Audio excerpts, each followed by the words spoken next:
દાહોદ જિલ્લાના સંજેલી તાલુકામાં શિક્ષણ ખાતામાં મોટા પાયે લોલમલોલની પોલ ચલાવી ભ્રષ્ટાચાર થયો હોવાનો ભારતીય રાષ્ટ્રીય શિક્ષક મહાસંઘના પ્રમુખ મુકેશ રાઠોડે વિડીયો બનાવી સોશિયલ મીડિયામાં વાયરલ કરતા જિલ્લા શિક્ષણ જગતમાં ખળભળાટ મચી જવા પામ્યો છે. નવી ટેકનિક કરી હોય તેમ શિક્ષકો પાસેથી ખુદ શિક્ષકો બની બેઠેલા કહેવાતા આગેવાનો વચેટિયા બની ફાઇલ દીઠ ચોક્કસ રકમનું ઉઘરાણું લેતા હોવાનો આરોપ મૂકવામાં આવ્યો છે. ત્યારે ખુદ એક શિક્ષકે વિડીયો થકી આરોપ મૂકતા જણાવ્યું છે કે અનેક લાચાર શિક્ષકોના ફોન આવી રહ્યા છે કે પેન્શનની ફાઇલમાં ઉચ્ચતરના કેસમાં અને એરિયર્સના કામોમાં ટીપીઓ કચેરીમાં બની બેઠેલા શિક્ષક તાળા વગર કામ કરતા નથી અને નામજોગ રમેશ સેલોત ભુરિયા દિનેશ અને પટેલ રોહિત વિવિધ કામોના એજન્ટો બની તમામ ફાઇલો ટીપીઓ કચેરી માટે કામ કરતા રહ્યા છે. ત્યારે સંજેલી તાલુકાના શિક્ષણ જગતને શર્મસાર કરતા આક્ષેપોનો વિડીયો ખુદ શિક્ષક દ્વારા વાયરલ કરી જાહેર કરવામાં આવ્યો છે. તો રાઠોડ મુકેશભાઈ નામના શિક્ષકે સંજેલી તાલુકા શિક્ષણ અધિકારીને પત્ર લખી ફરિયાદ કરી છે કે પ્રાથમિક શાળામાં ફરજ બજાવતા શિક્ષકોના વિવિધ કામો છેલ્લા કેટલાક વર્ષોથી અમુક માણસો લેવડ દેવડ કરી રહ્યા છે અને તેમાં રૂપિયાની ઉઘરાણી થતી હોવાનો પણ આક્ષેપ કરાયો છે. ત્યારે શિક્ષક મુકેશભાઈ એક વિડીયો થકી નામજોગ આરોપ મૂકતા કહ્યું છે કે રમેશ સેલોત ભુરિયા દિનેશ અને પટેલ રોહિત વિવિધ કેસોમાં મોટા પાયે ઉઘરાણું કરી રહ્યા છે. તો વર્ષ 2023થી 20ના ઉચ્ચતરમાં આવ્યો છતાં ઉચ્ચતરનું કામ પૂર્ણ થયું નથી તેવા ગંભીર આક્ષેપો પણ મૂક્યા છે, જેને લઈ શિક્ષક જગતમાં દોડધામ મચી જવા પામી છે. ત્યારે આ બાબતે અનેકવાર રજૂઆત પણ કરવામાં આવી છે છતાં પરંતુ કોઈપણ જાતની આ મામલે કાર્યવાહી કરવામાં આવી નથી. ત્યારે આ બાબતે તાલુકાથી ઉચ્ચ કક્ષાએ પણ રજૂઆત કરી હોવાનું રાઠોડ મુકેશભાઈએ શિક્ષણ શાખાની કામગીરી પર ગંભીર સવાલો ઊભા કરતા પણ ખળભળાટ મચી જવા પામ્યો હતો. જે સોશિયલ મીડિયામાં વિડીયો વાયરલ કરવામાં આવ્યો છે જેમાં દિનેશ ભુરિયા મહામંત્રી, રમેશ સેલોત પ્રમુખ અને રોહિત પટેલ વિવિધ કામગીરી કરે છે, જેમાં ઉચ્ચતરનું કામકાજ કે પેન્શનનું કામ અને સર્વિસ બુક એન્ટ્રી માટે નાણાં લઈ કામગીરી કરે છે તેવો વિડીયો વાયરલ કરાયો છે. તે પાયા વિહોણો અને તદ્દન ખોટો છે. અમે કોઈ નાણાંની ઉઘરાણી કરી નથી તો ખોટો અમને બદનામ કરે છે. મુકેશ રાઠોડ વિરુદ્ધ માનહાનિનો દાવો કરવાનો છે. મુકેશ રાઠોડ મહાસંઘના પ્રમુખનો ઉઘરાણી કરે તેવો ખોટો વિડીયો વાયરલ કર્યો છે તે તદ્દન ખોટા અને પાયા વિહોણો છે. જે પણ લેવડ દેવડની વાત કરી છે તે તદ્દન ખોટી વાત છે. ત્યારે મુકેશ રાઠોડ અમારા વિરુદ્ધ સંગઠનના પ્રમુખ છે અને અમને બદનામ કરવાનું ષડયંત્ર કરતા હોવાનું જણાવવામાં આવ્યું છે. તાલુકા પ્રાથમિક શિક્ષક મહાસંઘના પ્રમુખ મુકેશભાઈ રાઠોડ સાહેબે જે વિડીયો વાયરલ કર્યો છે જે તદ્દન ખોટો અને પાયા વિહોણો છે. જે કંઈ લેવડ દેવડની વાત કરવામાં આવી છે જે તદ્દન ખોટી વાત છે અને અમારા વિરોધ સંગઠનનો પ્રમુખ છે એટલે અમને બદનામ કરવા માટેનું આ ષડયંત્ર રચેલું છે જે તદ્દન ખોટું છે. આપનું નામ? દિનેશભાઈ ભુરિયા, મહામંત્રી, શિક્ષક સંઘ સંજય. ગઈકાલે મુકેશભાઈ રાઠોડ શૈક્ષિક સંઘના જે પ્રમુખ છે તેમને સંજેલી તાલુકા પ્રાથમિક શિક્ષણાધિકારીને અરજી આપી છે કે આ શિક્ષક સંઘના પ્રમુખ રમેશભાઈ સેલોત, દિનેશભાઈ ભુરિયા મહામંત્રી અને રોહિત પટેલ ઓફિસમાં કામ કરે છે અને જે વિવિધ કામગીરીઓ ઉસ્તરનું હોય, પેન્શનનું હોય, એવી અન્ય કામગીરીઓ હોય, સર્વિસ બુકની નોંધણી તેમાં નાણાં લેવામાં આવે છે, પૈસા લેવામાં આવ્યો આક્ષેપ કર્યો છે જે ખોટો છે, તદ્દન પાયા વિહોણો છે. આવું કોઈ છે નથી, કોઈ નાણાંની ઉઘરાણી કરવામાં આવતી નથી, પૈસા લેવામાં આવતા નથી. આ વ્યક્તિ ખોટો છે અને તદ્દન જૂઠો છે. એની સામે હું માનહાનિનો બદનક્ષીનો દાવો કરવાના છીએ કેમ કે વારંવાર આ ભાઈ અમને આવું બ્લેકમેલ કરવાની કોશિશ કરે છે અને ટૂંક સમયમાં અમારી શિક્ષક સંઘની ચૂંટણી પણ આવી રહી છે એટલે આ ઇલેક્શનમાં પણ બદનામ કરવા માટેનું આ એક કાવતરું લાગી રહ્યું છે. અને મુકેશભાઈ રાઠોડ તદ્દન જે વાત કરી છે એનો વિડીયો બનાવ્યો છે અને એને વિડીયો વાયરલ કર્યો છે.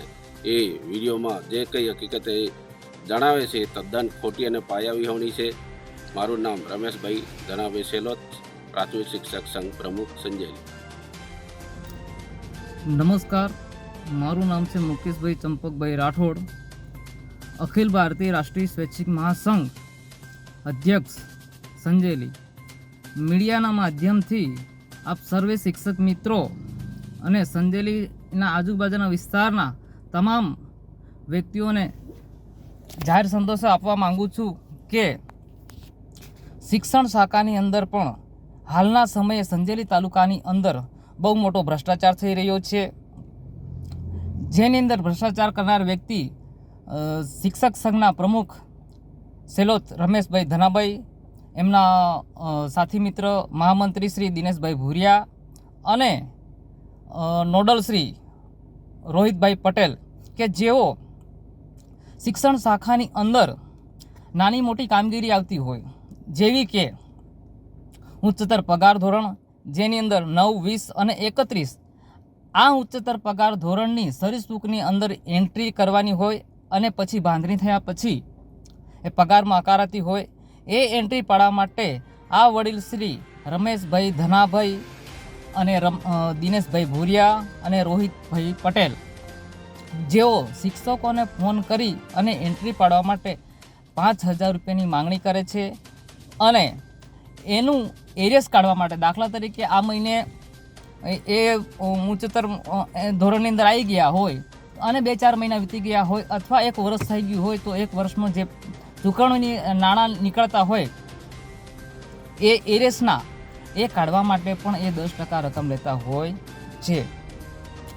અને બીજું કે પેન્શન જે વ્યક્તિઓ હાલમાં અથવા અગાઉ જે રિટાયર થઈ ગયેલા છે, દાખલા તરીકે અત્યારે 31/5/2025ના રોજ સંજેલી તાલુકાની અંદર લગભગ 15 જણા રિટાયર થવાના છે, સેવાનિવૃત્ત થવાના છે. એમની જોડે પણ આ રમેશભાઈ ધનાભાઈ સામે કેવો વ્યક્તિ છે એ આધારે પૈસા લેતો હોય.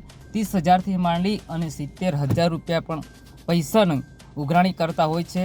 હવે આ કામગીરી કરવા માટે ફાઇલ લઈ જવા માટે, દાખલા તરીકે ફાઇલને જિલ્લામાં લઈ જવાની હોય, ટીપીઓના સે સિક્કાવતા હોય, ત્યાંથી પછી જિલ્લામાં જાય, જિલ્લાથી ગાંધીનગરમાં જતી હોય. હવે આના ખર્ચ પેટે અથવા પોતાની ગાડી લઈને જાય અથવા તો 2-3 દિવસ રોકાવાનું થાય અથવા જે પણ કામગીરી કરવાની હોય એ બહુ તો 5,000 થી 10,000 રૂપિયાનો ખર્ચ થાય. તમામ તાલુકાની અંદર દાહોદ જિલ્લાના 9 તાલુકા છે, 9 તાલુકાની અંદર આ ખર્ચ પેટે 5,000 થી 10,000 રૂપિયા લેતા હોય છે. પણ આ ભાઈ શ્રી વડીલ કે જેઓને પૈસા જ ખાવાની બહુ દાનતના કારણે 50,000 થી 70,000 રૂપિયા લઈ રહ્યા છે. હવે બીજા નાના મોટા બીજા ઘણા કામો હોય શિક્ષણ શાખામાં કે જેની એન્ટ્રી સર્વિસ બુકમાં પડતી હોય. દરેક જગ્યા પર પૈસા લીધા વગર આ લોકો કામ કરતા નથી. અને જે વ્યક્તિ શિક્ષક મિત્ર પેમેન્ટ ના આપે તો એમનું કામ 2-5 મહિના અથવા તો 1 વર્ષ સુધી અચકાઈ જતું હોય છે. અગાઉ પણ મેં ભાભોર સાહેબ ટીપીઓ હતા ત્યારે પણ મેં રજૂઆત કરી હતી, લેખિતમાં પણ રજૂઆત કરી હતી અને એ વખતે પણ મને ધમકાવવામાં આવ્યો હતો. ત્યારે પણ મેં રજૂઆત કરી હતી તે એનું આજ સુધી કાંઈ પણ નિરાકરણ આવેલ નથી. હું પણ એક સ્વૈચ્છિક સંઘનો પ્રમુખ છું સંજેલીની અંદર. જેવી રીતના પહેલાં પ્રમુખ છે એવી રીતના હું પણ છું. હવે કામગીરી મારે પણ કરવાની થતી હોય, હું સંઘની અંદર અમે 2-4 મિત્રો છે એટલે અમને આ લોકો અંદર ઇન્વોલ્વ કરતા નથી, આ કામગીરીની અંદર બોલાવતા નથી. કેમ કે જો અમે ત્યાં તાલુકામાં જઈને બેસીએ અને શિક્ષકોના કામગીરી કરીએ તો અમે પૈસા લેવડાવવા માંગતા નથી કે કોઈ જોડે ઉઘરાવવા માંગતા નથી. એટલા માટે આ લોકો અમને પૂછતા નથી અને બારોબાર એમની રીતના વ્યવહાર કરતા હોય અને પછી કહે કે આ તો સાહેબને આપવાના છે, ટીપીઓને આપવાના છે, ઉપર જિલ્લામાં આપવાના છે, આમ કરીને ઉઘરાણું કરતા હોય. અને શિક્ષકોએ બચારા ભોળા કે ચાલો અમારે 2-5 હજારીમાં શું થવાનું છે, આપી દઈએ ને એમ કરીને આપતા હોય. પૈસાના આધારે જ સંજેલી તાલુકાની અંદર શિક્ષણ શાખામાં કામ થતું હોય છે એવું મારું છેલ્લા કેટલાય સમયથી શિક્ષકોના મારા પર ફોન આવે, મૌખિક રજૂઆતો થાય. આ રજૂઆતોને ધ્યાન પર રાખી અને હું આપના મીડિયાના માધ્યમથી એ કહેવા માગું છું કે આવું સદંતર બંધ થવું જોઈએ. અને જે આ મિત્રો અંદર કામ કરી રહ્યા છે શિક્ષણ શાખામાં, આવા મિત્રોને એ પોતાની શાળામાં જઈ અને બાળકોનું ભવિષ્યનું ઘડતર એનું ટેન્શન કરે એ વિચારે. અસ્તુ. જય ભારત. જય મહેન્દ્ર ચારેલ સાથે CN24 ન્યૂઝ સંજેલી. હવે જુઓ દેશ દુનિયાની તમામ ખબરો તમારી આંગળીના ટેરવે. ઉઠાવો મોબાઈલ અને Google Play Store પરથી ડાઉનલોડ કરો અમારી CN24 ન્યૂઝ મોબાઈલ એપ.